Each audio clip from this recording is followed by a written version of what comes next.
Hey, what is going on, SMT Nation? It is your boy, the SMT. We've got a good episode for you today. We're going to be talking 5G spectrum, and we've got some really important insight out of Verizon.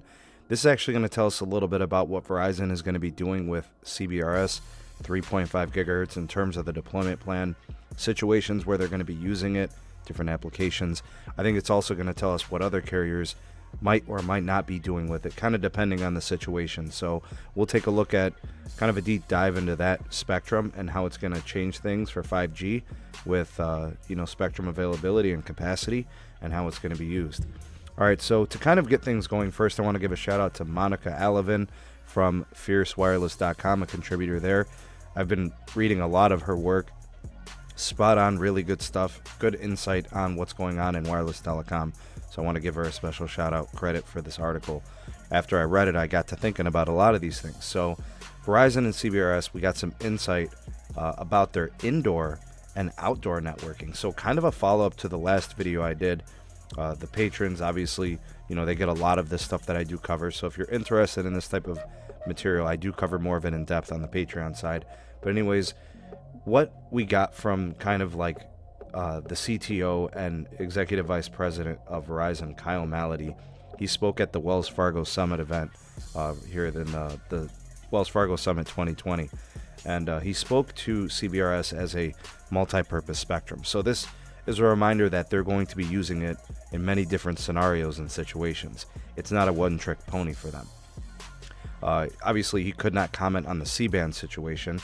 This is the quiet period. The auction starts December 8th, and that is Spectrum Auction 107, where we'll see 280 megahertz of 3.7 C-band auctioned. So we'll know more about that auction and how it turns out probably sometime in February.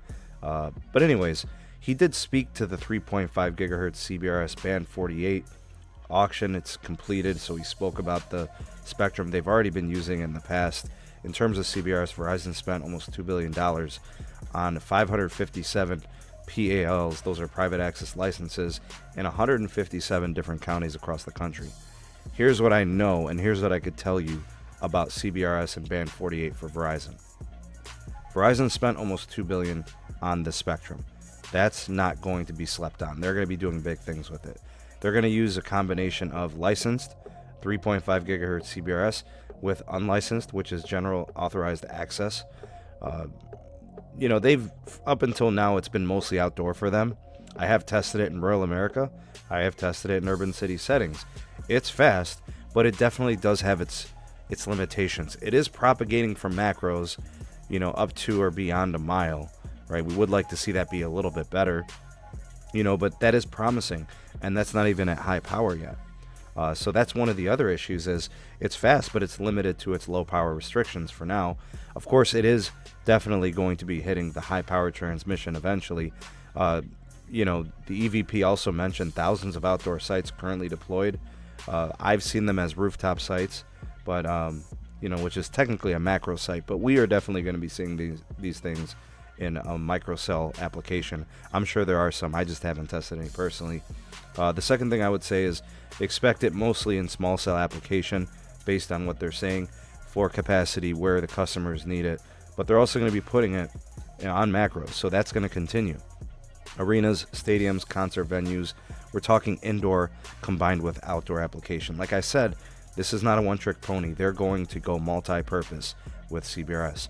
He also commented as a follow-up on the home internet. He spoke about the, this 5G ultra-wideband approach for the home internet option. 30 million homes is the goal. They are now feverishly trying to perfect the self-setup situation, which is, the equipment along with the process. It looks like they are aggressively trying to destroy traditional home internet providers. They want to do it. They want to make this a really seamless and easy process, completely self-installation, easy to do. They want to offer a good modem, a good product, a fast, reliable wireless product. And he was quoted as saying, we want to model it like you're buying a phone to make it that easy.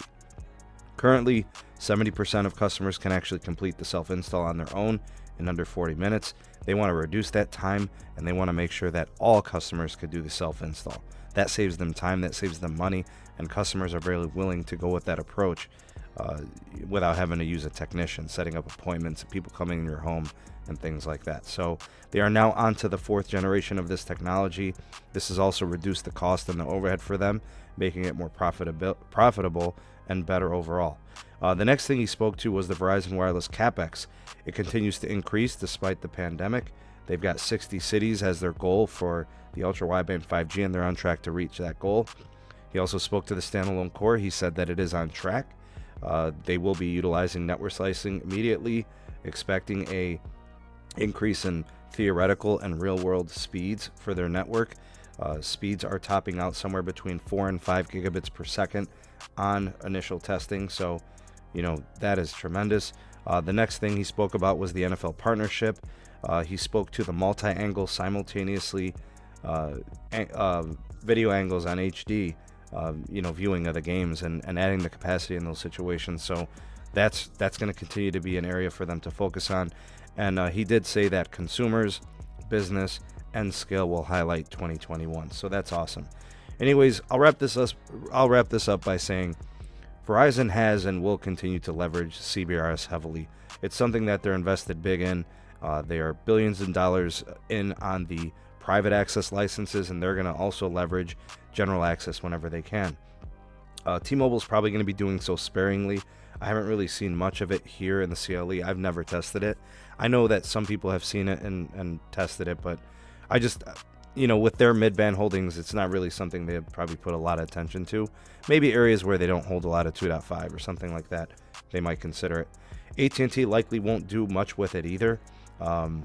If they use it, it's going to obviously be unlicensed in the next couple of years. But there is an auction in December of 2021 where they could kind of fill in the gaps or add spectrum licenses to go with the C-band that they are going to get in all likelihood here in the next couple of months. The December 21 auction for the CBRS is for an additional 100 megahertz, so that's a nice chunk. The expectation is that, whatever Verizon and AT&T get will be the kind of like follow-up to what they do in C-band. We'll know more of what they're more likely to do with the second CBRS auction once we see what they do in the C-band auction. So let me know your thoughts and opinions on Verizon's plan. Let me know what you think of the application of the CBRS, indoor, outdoor, all the different things they spoke to. Let me know what you guys think of Verizon's approach to their networking, and also give me your predictions. What do you think they're going to do in terms of, C-band up and coming, and then we've got CBRS again next year.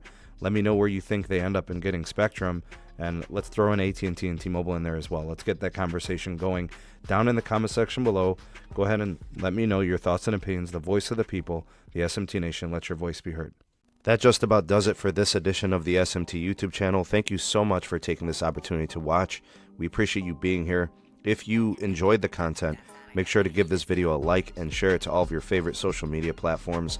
Also, consider becoming a subscriber if you'd like more from the SMT, and activate that bell notification icon so you never miss an upload and you'll be the first to know when something does hit the YouTubes.